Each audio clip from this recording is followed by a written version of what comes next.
Olá pessoal, espero que todos estejam bem. Estamos aqui para uma aula de filosofia contemporânea hoje, abordando o tema das relações de poder a partir do pensamento do francês Michel Foucault. Nasceu em 1926, veio a falecer em 1984. Então, um pensador do século XX, um pensador contemporâneo que traz uma reflexão inovadora, uma abordagem um tanto quanto diferenciada dentro da perspectiva da filosofia contemporânea, que é compreender e criticar os limites do projeto da modernidade. Nós falamos um pouco sobre isso também na aula passada, com o tema da indústria cultural, e continuamos nessa mesma esteira de entender como se constituíram certos processos sócio-históricos, através disso que a gente ficou conhecendo como modernidade, como esses processos constituíram e constituem até então esse mundo no qual nós vivemos. Então, partimos dessa noção metafísica, a princípio pelo menos, de poder. Normalmente a gente está acostumado a pensar o poder a partir das instituições. A gente tem essa herança antiga de compreender principalmente o poder quando ele se materializa na ameaça física e no perigo de morte, inclusive com relação a um soberano, aquela ideia antiga de que o rei pode fazer o que ele quiser, incluindo cortar a sua cabeça. Então é assim que você toma contato com o que seria poder do ponto de vista político. Uma certa forma de pensar o processo político, incluindo aí as teorias contratualistas, que a gente também viu numa outra aula, contribuíram também para a gente ter essa primeira impressão. E o trabalho do Foucault, de certa forma, é desmistificar essa impressão de que o poder seja uma coisa, algum tipo de substância que a gente possa apontar e está aqui, essa instituição ou aquela instituição, essa pessoa ou aquela outra pessoa detém o poder. O poder é uma espécie, como eu vou dizer, o poder se manifesta através de relações e indivíduos e grupos, mas não se torna uma coisa que pode ser compreendida como se tivesse propriedades científicas e pudesse ser descrita de uma maneira objetiva. O poder emana e realiza coisas. Do ponto de vista do Foucault, falar em relações de poder já é até um pleonasmo. O poder, ele é relacional, ele se constitui e se apresenta de uma maneira sempre relacional.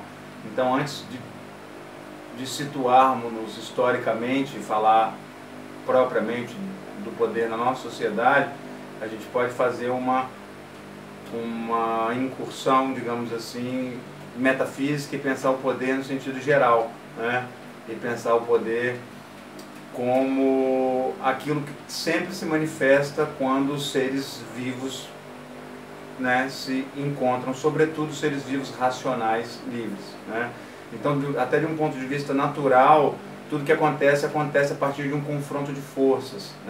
Quem tem familiaridade com filosofia, com a tradição da filosofia, com a filosofia antiga, pode lembrar da filosofia de Heráclito, com aquela ideia de que as coisas não são, mas estão sendo, de que há um devir e de que não que há um encontro de substâncias ou coisas, mas um devir de forças.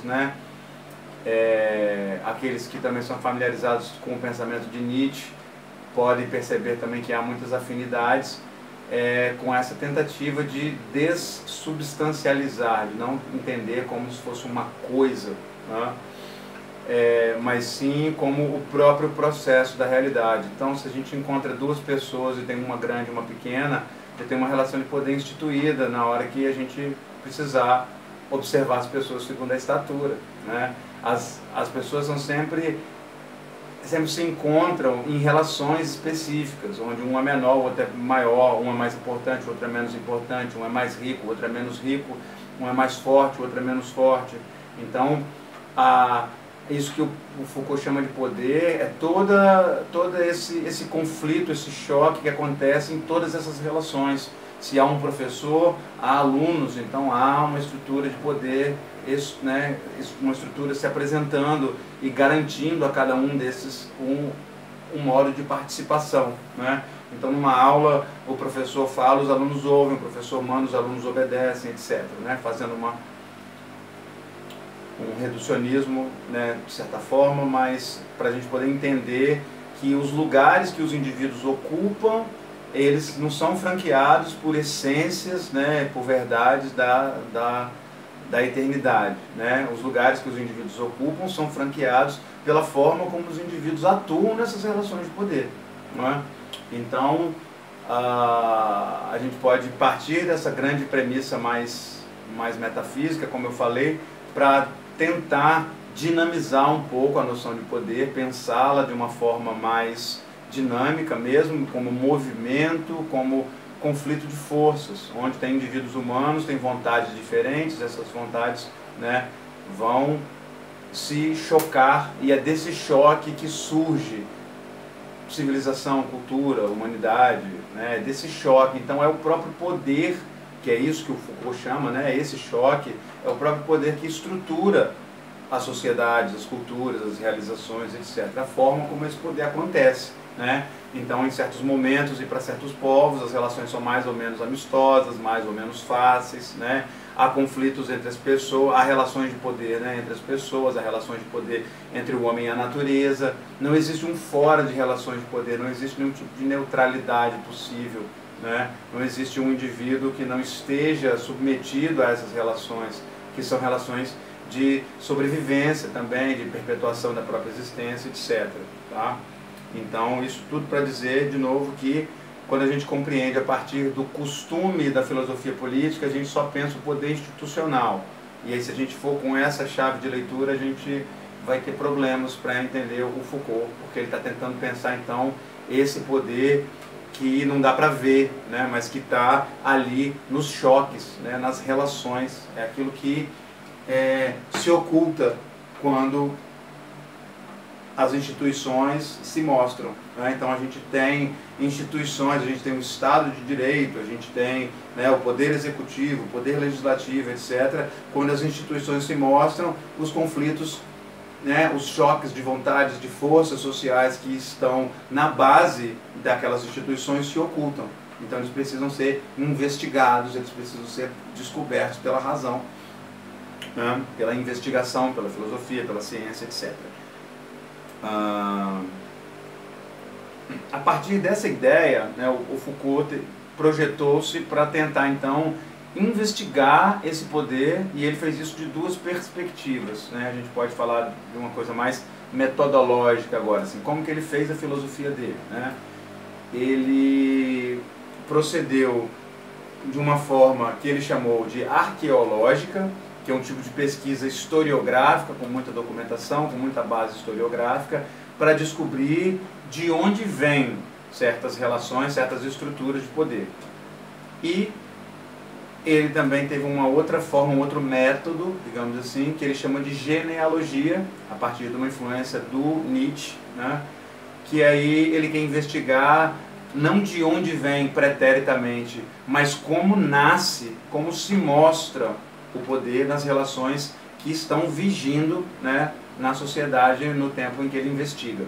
Então a genealogia, ela tem por propósito apresentar, descobrir e apresentar como esse poder está acontecendo em determinadas instituições, em determinadas relações sociais que são entendidas como legítimas, principalmente em instituições, né, específicas como hospitais, como presídios, hospícios, como a gente vai falar daqui a pouquinho, certo? Então, do ponto de vista metodológico, tem a arqueologia do saber e tem a genealogia do saber. Foucault entendia que há uma relação estreita entre o poder, esse conflito fundamental, e o que a gente chama de saber, o que é reconhecido como saber, né, nos tempos históricos pelos povos diferentes, guarda uma relação direta com o poder. Para investigar essa relação, então, ele fez essa arqueologia e essa genealogia. Na parte da na parte da arqueologia tem grandes obras como A História da Loucura, que busca nos documentos históricos compreender como certas instituições vieram à tona. Por exemplo, a instituição da sanidade mental, né, os hospícios, que é um tema que todo mundo sabe que Foucault investigou, a história da loucura. Ao fazer isso, ao buscar investigar de onde vem essa loucura como uma doença mental, como uma patologia que merece ser colocada num confinamento, etc. Para fazer isso, Foucault retornou, né, ao contexto ali de surgimento da modernidade, né, para perceber que a modernidade, ela disse, né, que o fundamento da nova sociedade, da nova ordem que ela queria produzir, era uma razão, né, uma razão científica. E essa razão, ela colocada como fundamento de todas as relações, como fundamento de toda a realidade, porque, né, os modernos antropocêntricos não queriam mais saber de uma visão teocêntrica, essa razão precisou também constituir o seu outro, o seu negativo, o seu contrário, o seu inimigo até. E nesse caso é a loucura. Então tudo aquilo que em outros tempos era simplesmente um fora de certas relações sociais reconhecidas, pessoas que erravam, que literalmente eram marginais, que viviam à margem das sociedades, a partir de um certo desenvolvimento da modernidade, essas pessoas passaram a ser tratadas como um tipo de problema, elas passaram a ter uma marca. Elas não são outras pessoas que não estão aí, que não estão trabalhando, que pensam diferente, que são diferentes, não importa. Elas são pessoas que têm um problema, elas são loucas, elas não têm racionalidade. A gente está construindo um mundo da racionalidade, então a gente precisa cuidar e tirar essas pessoas aqui que são loucas, que negam a racionalidade do convívio. Então, o Foucault questiona a objetividade e a cientificidade da psiquiatria, por exemplo, por conta de perceber que há várias demandas que não são científicas, mas que são morais, que são políticas também nessas tomadas de decisão. Tá? Eu estou disponibilizando também um material que eu encontrei, uns slides, não foi eu que produzi, foi um professor da UFMG, mas são uns slides muito bons e que tem as informações precisas sobre essas coisas que eu estou mencionando. Tá? Então, quem quiser saber de data exatamente, em qual livro que está, nesses slides vai ter essa informação lá. Estou focando mais na questão de como os argumentos são construídos, como a gente pode articular e compreender os conceitos filosóficos. Tá? Então, com isso ele desnaturaliza a ideia de que a razão, né, seja natural, né, como falavam os contratualistas, ou de que ela seja qualquer tipo de essência, né, mas a razão, aquilo que se chama razão num determinado tempo, e aquilo que também não se chama razão, ou loucura, ou qualquer outra coisa, tem razões e circunstâncias históricas nas quais aquilo é produzido, e a história é apenas o processo, o resultante desse conflito de força, dessas emanações de poder. Então, não é um conhecimento objetivamente válido que a psiquiatria certeiramente viu que existem pessoas normais ou sãs. Esse conceito de normalidade ou de sanidade, ele é um conceito que não é estritamente científico, ele é um conceito muito mais moral, muito mais político, etc. Tá? Então fica aí um exemplo também de como o Foucault procedeu, né, no sentido mais metodológico. Trazendo esse tipo de questionamento, ele foi colocando a descoberto que havia então outras funções, outras necessidades sociais, outros interesses sendo realizados, sendo materializados na criação de instituições como o hospício. Tá? Então, essa análise, tanto arqueológica quanto genealógica, realizada pelo Foucault, o levou a perceber que a modernidade, a partir de uma fundamentação científica, então, né, a partir de um solo pretensamente seguro, válido, com método seguro, ela conseguiu instituir estruturas que manifestam o poder de uma forma inédita historicamente. Né? Do tipo, o primeiro desses fatores é o que eles chamam de poder disciplinador, né? Cujo exemplo do hospício eu acabei de dar é válido. Né? O poder disciplinador como o Foucault vai se referir a um conjunto de procedimentos sociais, de técnicas sociais que vão sendo incorporadas para adestrar os corpos dos indivíduos, tá? Para tornar as pessoas mais aptas, mais produtivas do ponto de vista da eficiência, do ponto de vista da industrialização, né? É uma influência clara do mecanicismo, né? Da compreensão mecânica que a modernidade tem do que seja o corpo, né? E é tratar o corpo como essa máquina que precisa ser adestrada para funcionar cada vez melhor. Então, criam-se instituições legítimas, socialmente justificadas, né, boas, como gostam de falar os carolas. Criam-se instituições que têm por função ensinar os corpos das pessoas a se comportarem nessa nova sociedade, que é a sociedade que veio a ser a Sociedade Mundial do Trabalho, na qual nós estamos hoje, né? Então essas instituições, o hospício, mas também a penitenciária, mas também a fábrica, mas também a escola, mas também o hospital, são instituições que servem para, em primeiríssimo lugar, produzir uma padronização da existência, uma padronização da vida, e assim construir um conceito de normal, um conceito de são, um conceito de racional, tá? É muito importante não sermos dogmáticos e ingênuos com a análise do Foucault. Ele não está falando nem que é bom nem que é ruim. Ele não está sendo ingênuo nesse nível, né? As instituições, elas são ambíguas porque elas manifestam algo que é ambíguo, o poder, né? A possibilidade que nós temos de interferir na realidade, ela nos leva a criar ou a destruir da mesma forma. O poder, ele é ambíguo por definição, ele é impessoal, né? Então, é importante que a gente entenda que há coisas que são possibilitadas por essas instituições que a gente acha boa, e há coisas que essas instituições acabam nos obrigando e depois a gente reconhece que acha elas meio ruins, né? Então a gente precisa ser um pouco menos ingênuos e compreender os processos em suas contradições intrínsecas, né? Influência, sem dúvida, né? A herança dialética de Marx, que tem influência sobre Foucault, embora ele tenha uma influência, mas seja um pensador, né, original, não seja devedor diretamente da dialética marxista. Então, o poder disciplinador é esse que adestra os corpos, né? Então pensa que desde que você tinha, sei lá, 7 anos de idade, você tem que acordar às 7 horas da manhã para ir para a escola, num certo horário, e tem aulas de 50 minutos, e tem um recreio, e você anda na rua, e tem um sinal, e tem a faixa de trânsito, né? Então existem as instituições, né, criadas para lhe condicionarem a um funcionamento sistêmico, né? As nossas sociedades funcionam como fábricas, no final das contas, né? A nossa vida, ela é projetada para ser eficiente, é um modelo, né, científico, mecanicista, etc, etc. Tá? Então, poder disciplinador incide diretamente sobre o corpo para gerar performances melhores no mundo do trabalho, ok? Então a escola, por exemplo, você tem que ir para a escola para aprender um monte de rudimentos de algumas ciências. Se você aprender a falar uns idiomas, né, você melhora um pouquinho mais a sua mercadoria. Então, no fim das contas, é um autoadestramento. Aliás, é um adestramento, nem sempre é auto, né, são instituições exteriores, desculpa.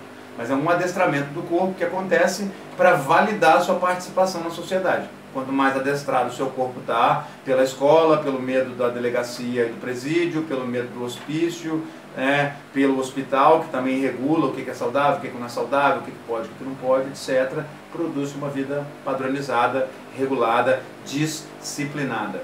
Por isso que ele gosta dessa expressão, poder disciplinador.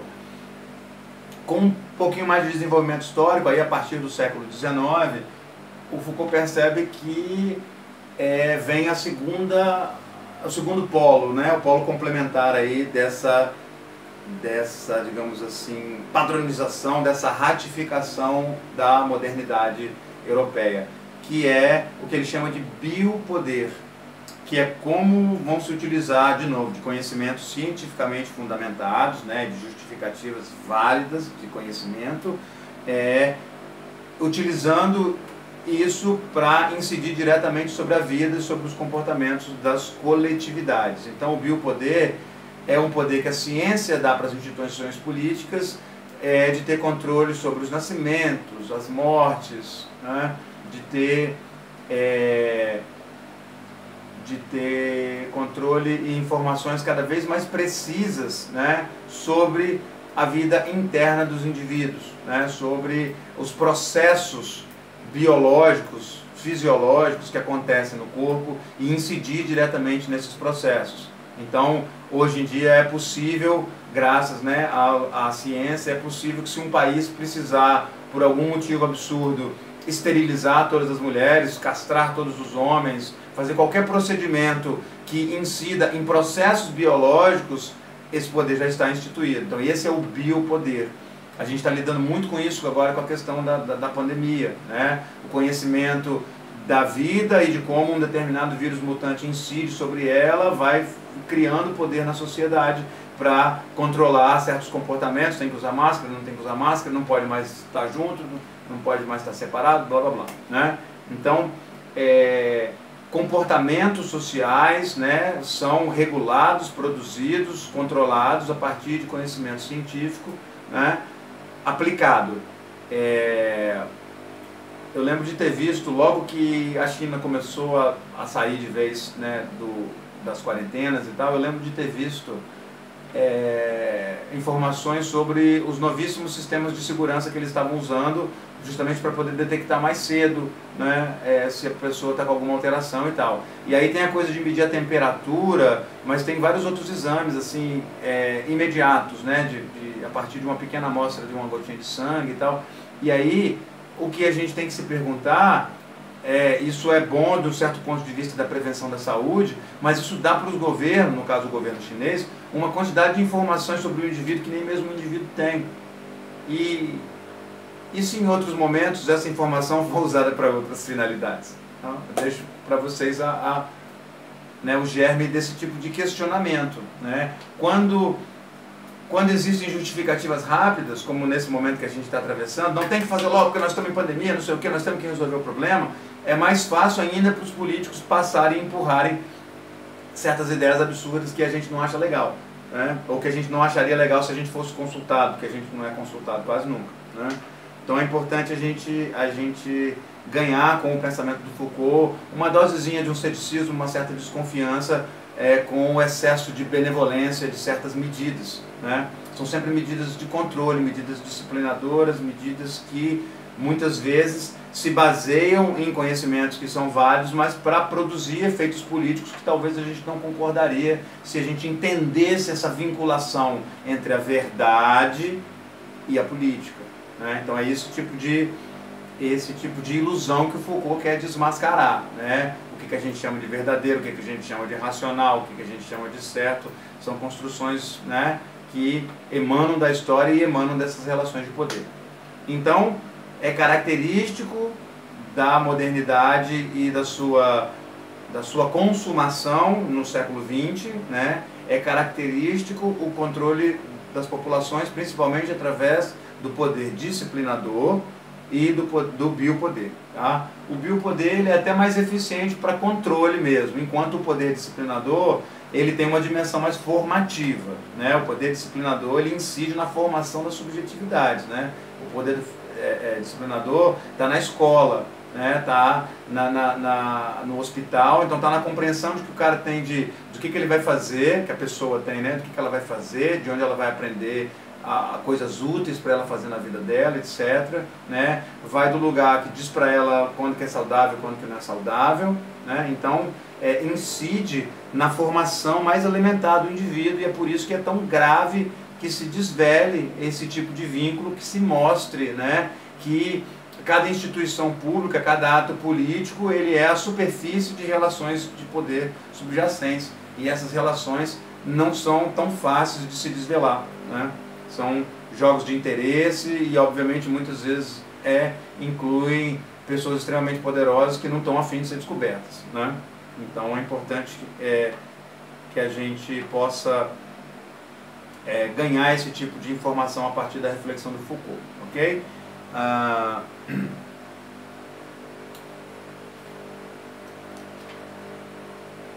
Tem um trecho aqui que eu acho muito importante. Eu esqueci de dizer, na parte da genealogia, acho que a obra mais notória, eu acho que é Vigiar e Punir, né?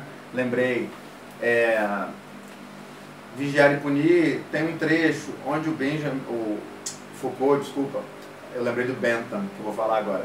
Ele pega uma ideia de um filósofo moderno chamado Jeremy Bentham, que é um filósofo utilitarista, e ele propôs como um modelo administrativo, um modelo de controle de comportamentos, de controle de eficiência, uma coisa chamada panótico. Panótico, vem do grego, quer dizer conseguir olhar para o todo, né? O panótico era um edifício circular, uma espécie de torre, que teria umas celas ou uns apartamentos, dependendo da perspectiva, né? Teria umas celas assim em cada um dos anéis, como andares, né? E mais elevado acima desses anéis teria uma torre de controle, né? Uma torre de vigilância. Então, o ponto de cima, o panótico, né? Desse ponto é possível ter uma visão de todas as celas envolvidas, todos os apartamentos em todos os anéis. E ele está numa posição alta o suficiente para que a partir da cela seja impossível sequer saber se tem ou não alguém lá em cima. Então com isso você cria a vigilância e o fantasma da vigilância permanente. Ao criar o fantasma da vigilância permanente, o Foucault mostra como isso incide num controle microscópico, microfísico. Não é um poder assim de ter uma lei enorme, tem uma polícia ou um rei obrigando as pessoas a fazer e tal, né? É um tipo de princípio que faz o indivíduo introjetar aquela vigilância, né? E passar a zelar por ela. Por exemplo, se um panótico está instalado numa fábrica, as pessoas estão trabalhando de forma circular, todo mundo tem que trabalhar igual. Um amiguinho percebe que tem um certo amiguinho do lado que não está fazendo direito ali o que ele deveria fazer. Então ele começa a se sentir ali que está trabalhando mais do que o outro, né? Mas ele sabe que existe a possibilidade de o outro estar sendo vigiado, né? Então ele internalizou aquilo ali de uma tal forma que provavelmente ele vai cutucar o outro, vai falar: rapaz, ó, você trabalha aí, bicho, que os caras estão vigiando, né? Ou até vai se voltar contra o outro e de repente chamar a atenção da vigia para denunciar aquele que não está trabalhando, né? Então, isso não é um exemplo que me ocorreu, né? Mas imaginar essa ideia, o Foucault com ela, né, o panótico não é uma estrutura que ficou extremamente popular e que existe em um monte de lugar do mundo, mas com essa ideia o Foucault mostra como que a ideia do controle total era interessante para os modernos, como que ela era vista como uma coisa interessante, como um controle de eficácia, né? A gente não pode esquecer que já nos primórdios da Revolução Científica, Bacon já estava dizendo, né, Francis Bacon já estava dizendo que saber era poder. Foucault não estava falando nenhuma novidade não, ele está só desvelando que isso é muito mais profundo do que a gente pega normalmente quando a gente vê a ciência de um ponto de vista muito romântico, né? Como se a ciência revelasse a verdade das coisas, né? Como se a ciência revelasse o que é certo, essas noções que são mais moralizáveis, né?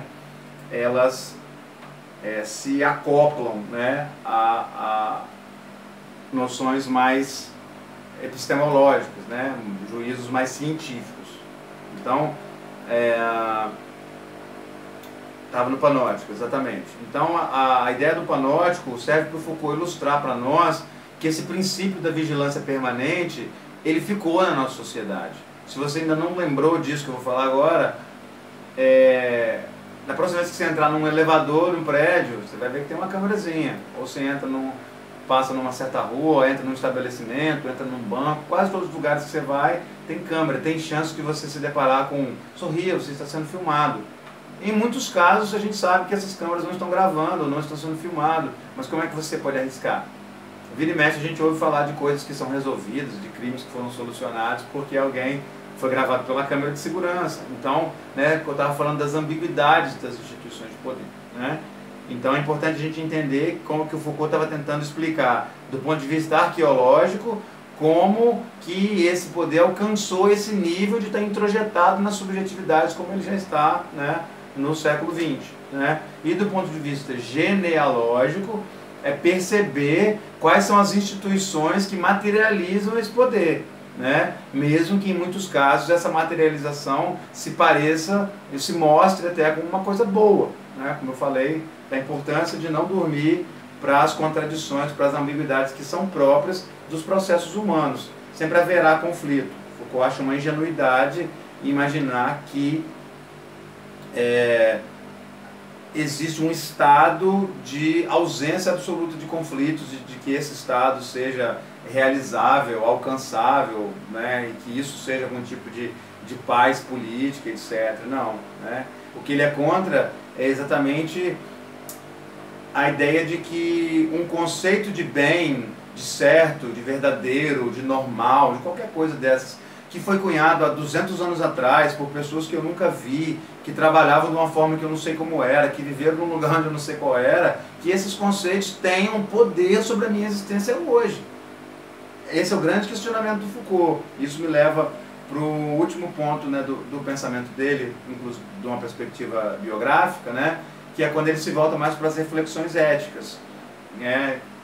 As reflexões éticas dele estão concentradas numa obra chamada, acho que é O Cuidado de Si, né, onde ele vai resgatar dos antigos, né, principalmente dos gregos, a importância da ética como uma autoprodução, uma autoexperimentação da subjetividade, como se fosse assim, tentando dar uma analogia simples, né, como se fosse, a gente sabe que viver é perigoso, a gente sabe que a realidade é conflito, são relações de poder, são contrários, né,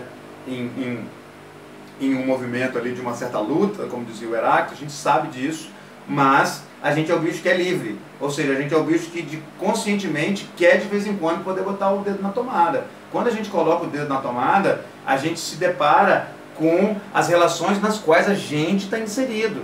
Então a gente precisa colocar o dedo na tomada de vez em quando, né, insistindo nessa metáfora, para poder produzir regras que sejam correspondentes com o nosso comportamento, com as nossas relações. Então ele busca dos gregos a necessidade de que a ética seja tornada algo que o indivíduo experimenta, mas numa dimensão relacional e publicizável, ou seja, na forma como esse indivíduo externaliza esses valores, essas compreensões, isso que ele quer vivenciar subjetivamente, quando ele também externaliza, né, quando ele apresenta isso para a realidade cultural, né, objetiva, digamos assim. Quando ele faz isso, ele está diante da possibilidade, pelo menos, né, de, por assim dizer, triscar o dedo na tomada e se deparar com essas relações de poder, né. É claro que a gente sabe, por exemplo, que o modelo da democracia grega era um modelo de democracia direta. Então isso significa que ao cidadão estava franqueado, né, participar da vida política, né. Ser cidadão significava ser útil para a sociedade, né. A ideia de que o cidadão, ele nasce cidadão e tem direitos e tal, essa é uma ideia moderna, né, contratualista, como a gente viu, né, baseada na hipótese justnaturalista, que tem um monte de problemas, inclusive, né? Mas é uma ideia moderna, né? Para os antigos, você é cidadão se você é útil para o grupo. Então, o que era um cidadão para o mundo grego? Era um cara que era proprietário de terras, de soldados, de armas. Por quê? Porque se a gente precisasse produzir mais trigo para alimentar a população, o cara tinha terras. Se a gente precisasse proteger nossas fronteiras porque os persas estavam vindo, o cara tinha soldados, o cara tinha, né, escravos, o cara tinha armas. Então, são sempre relações de poder específicas que manifestam realidades sociopolíticas específicas. Não adianta eu ficar romantizando e querer entrar num revisionismo histórico de julgar os gregos e dizer que eles não eram tão bonzinhos quanto a gente, porque a cidadania deles não incluía as mulheres e tal. É outra concepção, são outras relações. Naquele contexto lá, as mulheres não teriam como ter, por exemplo, um certo tipo de poder político, porque, por definição, elas estavam há séculos e séculos enfraquecidas e não eram capazes de brandir a espada. Não estou dizendo que eu concordo, nem que eu acho isso bonito, nem que o mundo deva ser assim, né? Mas naquelas relações onde as coisas eram resolvidas, sobretudo na espada ou na conversa, né, é compreensível, né, que esse lugar não fosse ocupado majoritariamente por mulheres. Claro que vem outras relações, né? Claro que se manifestam aí também as preferências de certos grupos, um monte de privilégio de classe, todas essas coisas que acontecem em sociedade, porque nós somos humanos. Isso significa que nós participamos de relações de poder difusas, adversas, que não comportam essa maluquice de estar certo e estar errado e determinação absoluta do comportamento das pessoas, etc. Esse tipo de coisa, para acontecer, exigem aparelhos totalitários, exige um nível de repressão muito grande, né? Exige que nós sejamos, do ponto de vista político, cada vez mais imperialistas, né? Que é o que a gente é já pelos últimos milênios aí, como espécie, né? Cada vez mais imperialistas. Para fazer as coisas acontecerem, a gente precisa subjugar tudo na força, sempre na força, principalmente uns aos outros, né? Então Foucault vai retomar dos gregos toda essa dimensão da necessidade de vivenciar os seus próprios valores e de externalizá-los como valores interessantes e pleiteáveis, né, perante o público, né, como valores que podem ser úteis à sociedade, valores que podem até ser melhores do que os que estão aí agora, né? Mas para isso a gente precisa ter espaço na sociedade, poder de decisão, que são coisas que a gente não tem, né? A partir dessas reflexões de Foucault fica muito claro para nós poder nos perguntar se nós realmente temos poder político, né? Se a gente é cidadão só porque nasce num determinado território, só porque tem uma carteira de identidade e um título de eleitor, e é obrigado a ir numa urna eletrônica digitar 2 números, a gente é livre, a gente tem poder de decisão, a gente participa das decisões políticas. Então, acaba que muitas vezes é a nossa própria ingenuidade que aceita, que decide acreditar que todos somos iguais perante a lei, todos nascem com direito à liberdade, à vida, não sei o quê, porque a gente escolhe porque isso é bonito e porque isso acaba parecendo cômodo no final das contas, né? Porque isso pode nos ajudar a ficar um pouquinho mais com a consciência mais ou menos em paz, né? Vendo que tem tantas outras pessoas que não estão tendo essas coisas que a gente tem, né? Então, recapitulando, né? A relação de poder, né? Tema central do pensamento do Foucault, poder não só como as instituições, né? Poder não só como o que aparece na grande figura dos políticos, né? Mas as relações de poder que sustentam as figuras também e as instituições, né? Do ponto de vista metodológico, né? Ele tem parte da obra produzida a partir de uma história, né? A história da loucura e esses outros trabalhos onde ele é mais arqueológico, e tem trabalhos como Vigiar e Punir, onde ele é mais genealógico. Qual que é a diferença? Um busca nos documentos e na compreensão histórica, né? De onde vem uma instituição, né? Ou um grupo de instituições numa sociedade, né? E a genealogia explica como se manifesta, como se mostra o poder nas instituições, né, presentes. É isso que ele quer fazer. Vigiar e Punir mostra isso, o exemplo do Panótico é para pensar sobre isso, o exemplo da Sorriu, você está sendo filmado, é para pensar sobre isso, né? Sobre como o poder se mostra, se manifesta, nasce nas relações, na hora. Você entra no elevador, tem a câmerazinha, você muda o seu comportamento, o poder foi exercido sobre você. A vinculação entre poder e saber, fundamental, né? Incluindo para poder compreender o processo próprio da modernidade, né? Entendê-la desde Francis Bacon. A modernidade, na real, mesmo a ciência moderna, ela nunca esteve interessada no verdadeiro absolutamente. Ela está interessada no verdadeiro que ela pode ter controle, no verdadeiro que ela pode reproduzir, que ela pode ter um método que vai dar certinho igualzinho amanhã, que vai fornecer para ela uma previsão de certos comportamentos que a natureza pode ter. Então, no final das contas, o que a ciência está procurando é sempre controle. Da mesma forma que, né, os filósofos lá de Frankfurt também já tinham denunciado, Foucault também denuncia essa dimensão aí, né? Então, as separações entre o que é político, o que é científico e tal, a gente faz como abstrações, né, discursivas para a gente se entender. O desafio é a gente tentar perceber que essas relações de poder, elas são, né, uma amálgama, uma mistureba, tá tudo junto e tudo acontece, não dá para sair demarcando, aqui começou, aqui é político, aqui é científico e tal, né? Não, essas separações, elas só podem cumprir funções metodológicas para nos ajudar a entender um pouquinho melhor as coisas, né? Mas a realidade não acontece em separado, a ciência não é neutra, né? A política não se baseia só no que a ciência diz, etc, etc, etc. Tá? Deixo para vocês também questões objetivas, né, além dos slides, para dar um suporte. Deixo também questões objetivas. Tem alguns links aqui, alguns vídeos que eu acho legais sobre esse assunto. É um assunto muito rico, vai muito longe. Né? Eu tentei evitar aprofundar demais assim, na obra, em conceitos específicos, e falar de uma maneira mais geral do que dá para articular. Eu acho que, juntando isso com a precisão historiográfica dos slides, eu acho que vocês estão bem servidos.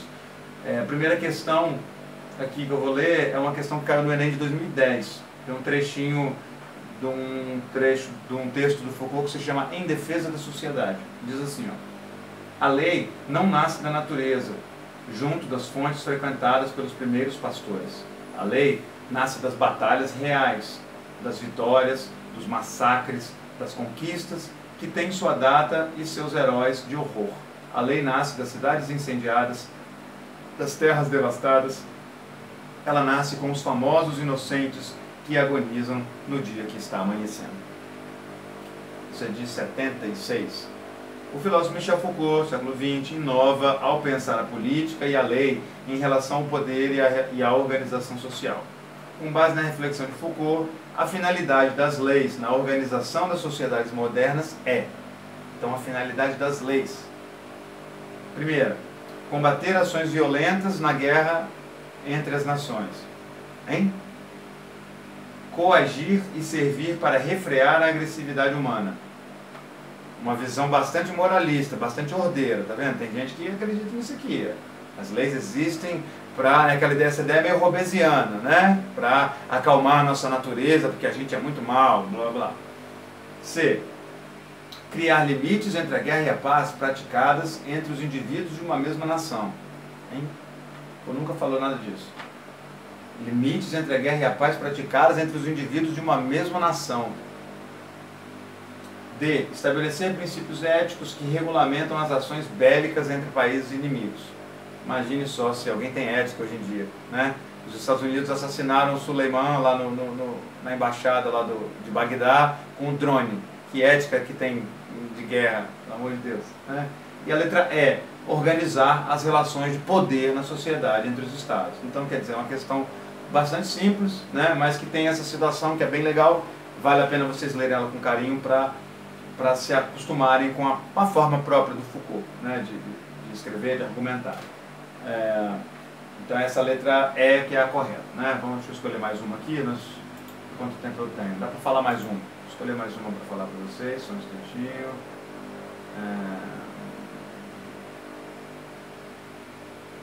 Temos aqui, são 10 questões. Vou escolher mais uma aqui, vou escolher a 5. Tem um texto dele dizendo assim...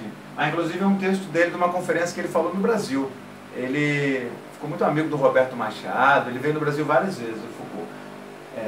É uma conferência que ele fez na UFRJ, na UERJ, não lembro agora, no Rio. A verdade e as formas jurídicas. A pergunta que se precisaria responder é a seguinte: a que é que se visava com esta instituição de reclusão, em suas duas formas? A forma compacta, forte, encontrada no início do século XIX e mesmo depois, em instituições como escolas, hospitais psiquiátricos, casos de correção, prisões, etc. E em seguida, a reclusão em sua forma branda e difusa, encontradas em instituições como a Cidade Operária, a Caixa Econômica, a Caixa de Assistência, etc. Olha só então, né, o que ele está perguntando aqui, né? Qual era o interesse, o que era mirado, o que era visado quando se constituíram certas instituições, que no começo eram mais centralizadas, né, em hospícios, né, as pessoas eram presas por vagabundagem, por vadiagem, eram retiradas das ruas, né, sempre tirando todo o comportamento que não cabia na ideia de normal, na ideia de são, né, tirando esse comportamento da visibilidade social, né. E depois na forma mais branda de exclusão, né, que é o bairro pobre, né, que é a Caixa Econômica, né, que é a assistência social, essas coisas, né, que também são formas são instituições, né, que separam claramente quem é quem no interior da sociedade. Assinale a alternativa correta de acordo com a argumentação de Foucault. Letra A. Essas instituições possuem a função de tornar as pessoas submissas e alienadas. Olha o que eu falei, não seja bobo. Isso aqui é uma leitura também boba, né? Achando que ele está falando que toda instituição de poder só existe para o mal, para fazer mal para as pessoas e tal. Não seja bobo. Letra B. Toda instituição de reclusão possui única e exclusivamente a função de punir os transgressores da lei. Né? Tem vários problemas aí, né? Mas o principal deles é única e exclusivamente. Né? Foucault não fala que é única e exclusivamente, nem que toda instituição de reclusão que é só punir. Não é só punir. Punir é uma das dimensões. Né? Punir é para criar o medo da punição, mas também é para tirar do comportamento social, ali tirar da visibilidade, para as pessoas vendo menos, elas acham que não existe, ou que existe menos, e aí reforça na subjetividade que é formada a ideia de que tem um normal, a ideia de que tem um que é mais são, que é melhor do que o outro. Reflitam seriamente sobre isso, porque os tempos que a gente tem vivido são estranhos. A letra C. Essas instituições visavam não somente ao controle, mas também à valorização dos indivíduos e seus corpos. Você vai para a escola, você aprende coisas, não aprende? Te disciplina por um lado, faz você acordar às 7 horas da manhã, mas te dá conhecimentos para você entrar no mercado de trabalho depois e pagar suas contas. Então, né, potencializa a capacidade de ser eficiente, de ser bom para o mercado, né, e minimiza a capacidade de ser engajado ética e politicamente, o que também é bom para o mercado. Então a letra C parece que está certa. Vamos continuar. Letra D. As instituições a que o texto se refere correspondem a expressões autoritárias de exercício de poder. Já falei, não seja bobo, etc. Né? Blá, blá. Não é expressões só autoritárias. Né? A escola pode ser útil, o hospital pode ser útil, já salvou minha vida 2 vezes. Né? Não é perceber que tem alguma coisa por trás daquilo. Que o hospital não é só a casa de fazer coisas boas, ele é uma instituição. E como tal, ele se relaciona com as relações de poder que estão acontecendo. Então o hospital uma hora pode também fazer um grande problema para a comunidade, seja lá qual for, não sei. Imagina aí uma hipótese maluca. A gente tem um monte de político negacionista, por exemplo, que não dá valor para a pandemia, daqui a pouco, sei lá, inventa aí uma cloroquina em forma de vacina que não serve para nada e começa a vacinar as pessoas. Abram os olhos. Letra E. As instituições totais são uma forma de proteger a sociedade dos desafios desviados. Aí é uma ingenuidade do outro lado, né? Ideologizada, né? Bonita, né? As instituições vão proteger a sociedade, os indivíduos de bem, blá blá blá. Por favor, não sejam ingênuos, né? A ambiguidade está inscrita, né, na essência mais plena, se a gente pudesse usar essa palavra, Foucault não gosta dela, né? Na essência mais última do poder, né? A coisa é ambígua.